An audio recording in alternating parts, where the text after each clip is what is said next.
Okay, now let's talk about the most complicated problem, okay? So we're gonna try to talk about the distance between point and line, okay? So, like if you have line here and point is here. So what is the distance between point and line? So you can draw like an infinitely many different lines. The length of that lines, well, we cannot decide, we can accept like that as the like distance between point and line, okay? So if you want to talk about the distance between point and line, it must be shortest one. In other words, you have to find perpendicular foot, okay? Then this distance between point and the perpendicular foot, that is the distance between point and line. Is that clear? So we're going to try to use this concept, and like we will talk about how we can find the distance between point and line by the projection, okay? But like, to be honest, if I have this kind of problem, I'm not going to use the projection, but I'm going to use optimization, okay? But we're going to talk about that one in optimization problem later, okay? But for now, since we are talking about the vector chapter, and I'm going to show you how you can find the distance between point and line by the vector, okay, by the projection, okay? So, well, let me introduce like in 4 simple steps, and as long as you follow like 4 steps, you can find the distance between point and line by the projection, okay? Here we go. So let me give you the figure first, okay? So, in a x and y axis,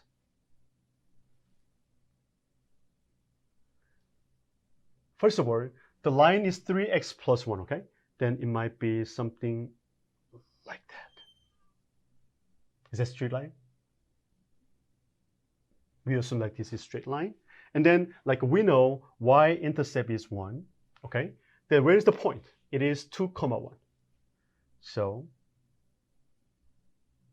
this is point P. Is that okay?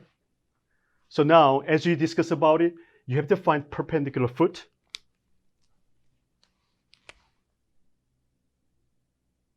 Maybe here, which is 90 degrees. Then we know this is the distance. Let's say it is D. Is that okay? We're gonna try to find D. Okay? How? Let me show you like 4 steps. Okay? Step 1.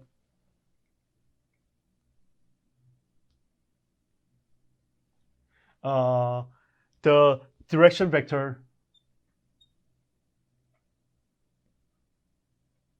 of the line. Okay, so well, basically the direction vector, okay, let's say it is A. Okay, so like this direction vector is concerned with the slope. Okay, so what is slope of this line? Slope of line is 3. Then I can write this one as the fraction form, which is 3 over 1. Then your x component is 1 and y component is 3. In other words, 1 run and 3 rise. Does it make sense? So like, run and rise. That is exactly x component of vector and y component of vector. Okay, so from this one, I can write the direction vector A as 1, 3, which is x component and y component. Does it make sense? This is first step. That's easy, right? So can you see like this vector on the figure? Yes, you can do it.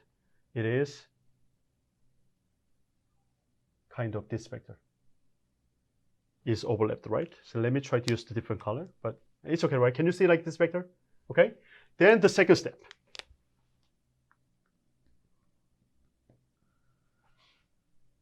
The orthogonal complement of A. Okay, so we notate by A orthogonal. Okay, how can I do it? That's easy, right? Just switch x and y component and opposite of your x component. Okay, that's it. Okay, what is that? The orthogonal complement is just 90 degrees in the counterclockwise. Okay, since this is A, your A orthogonal is, okay, let me erase this one because it's not belong to the problem. But you have to understand that concept, okay? That's important, okay? So like 90 degrees in a counterclockwise, like that. This is A orthogonal, okay? And one more thing. So do you remember in the first problem, as long as it is same direction and same length and they are all same vector. Does it make sense? So let me move your A orthogonal to here. It's like, your initial point as P, okay? So just move like with the same direction and same length. Then I'm gonna write your A orthogonal here. Am I doing right? It's too long? Something like, it doesn't matter, okay? We can just like move like your A orthogonal, okay? Does it make sense? Okay? But like, again, like in the same vector, okay? Now let me move to step 3. Step 3 is a little bit tricky, okay?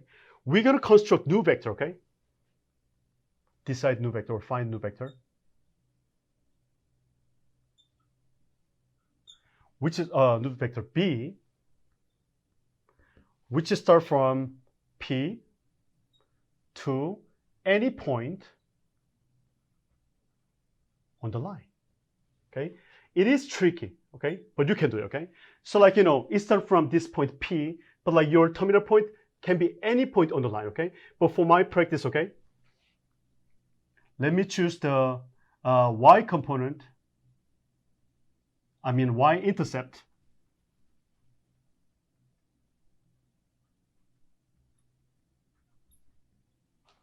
Terminal point. Is okay? Which is like your vector V start from P, which is given by 2, 1, to the y-intercept of that line, which is 0, 1. So I can say my vector B is -2, 0. Can I do like can I do like this way? X component subtraction 0 minus 2, which is -2, and 1 minus 1, which is equal to 0. Okay, that's it. Okay, so like where is it? I'm talking about this vector. Is that clear? Okay, now look at this again. Can you find this right triangle? Dun, dun, dun. This right triangle, okay? So what I'm gonna do is like, I'm gonna project my vector V onto vector A orthogonal. Can you see? Okay, then the scalar projection of B onto A orthogonal will be exactly overlap with this one, which means that is the distance between the point and line. Does it make sense? Here we go. Step 4. You should know that the distance D is exactly scalar projection B onto A orthogonal, right? How can I calculate this one? A orthogonal dot B over the base vector, which is A orthogonal. We need that length. Is it okay? So what is A orthogonal dot B? Since we know the component of A orthogonal and B, and it's really easy calculation, right? -3 times -2 plus 1 times 0. Okay? And then the length of A orthogonal, is square root of X component square plus Y component square. Okay? But that's it, okay? But you know what? Sometimes this calculation will give you negative value, okay? That's why we're going to use the absolute value for all these things, okay? Because we are talking about distance, it must be positive. Is that clear? Okay? So let me finish this, okay? It is equal to absolute value, but let me write it later, okay? -2 times -2, which is 6 and 0. 6 over square root of 10. Absolute value, okay? Which is positive, that's okay. So, or if you want me to do rationalized denominator, we can do 6 10 over 10, which is 3 over square root of 10 and 5, okay? This is the distance between point and given line, okay?